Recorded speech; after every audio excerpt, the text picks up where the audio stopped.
do you want to make puff puff for your family, for yourself, but the recipe says measure 2 cups of flour, 2 cups of this, but you don't have any measuring cups or measuring things at home? Then stick around to the end of this video to learn my hack in achieving a perfect puff puff with no measurements.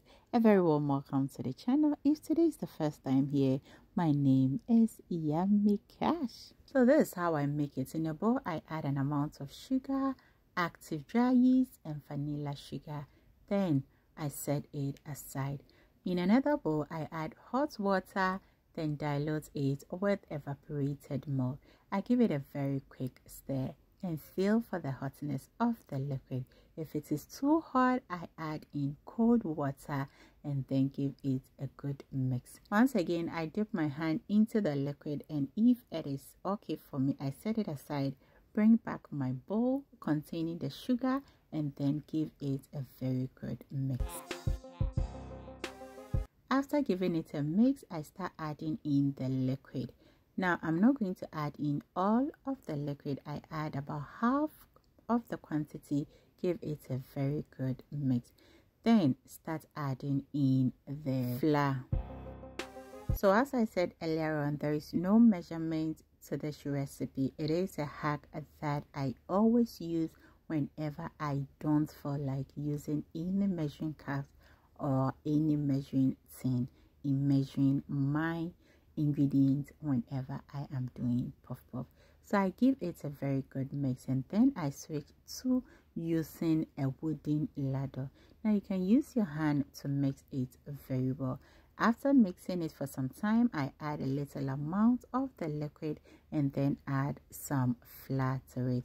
Once again, I'm going to give this a very good mix. When it comes to the list of ingredients to use for your puff puff, you can literally add in any ingredients of your choice, be it some nutmeg, powdered milk, cinnamon powder. It depends on what you want and the flavor you are going in for. So I add in a pinch of salt to balance the sugar taste, and once again give it a very good mix.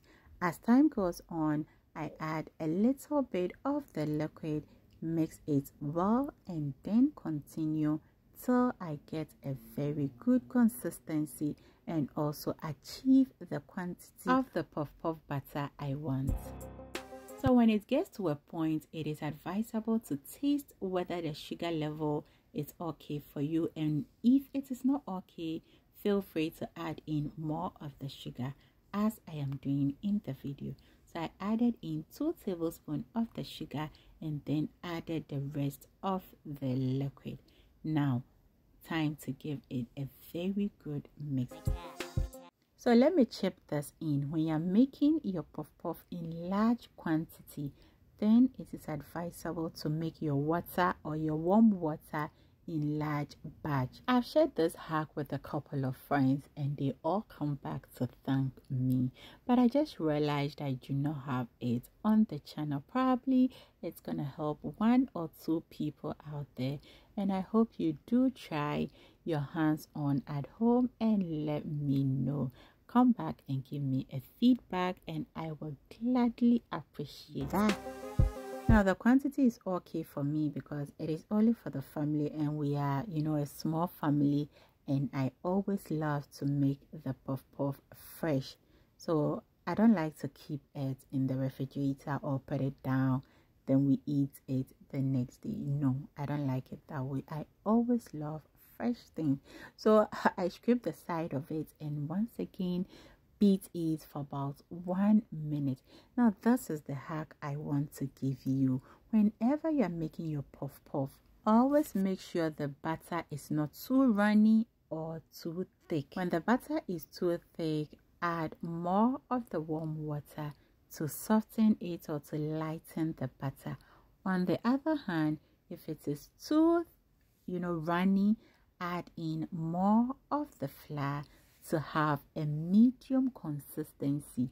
If I say medium, that means it should not be too thick, it should not be too runny. And when you're done with everything, cover it and keep it in a warm place for about 1 hour. And after the 1 hour, this is how mine is looking like. so perfect, well proved, and it is now time to fry your puff puff or buff fruit.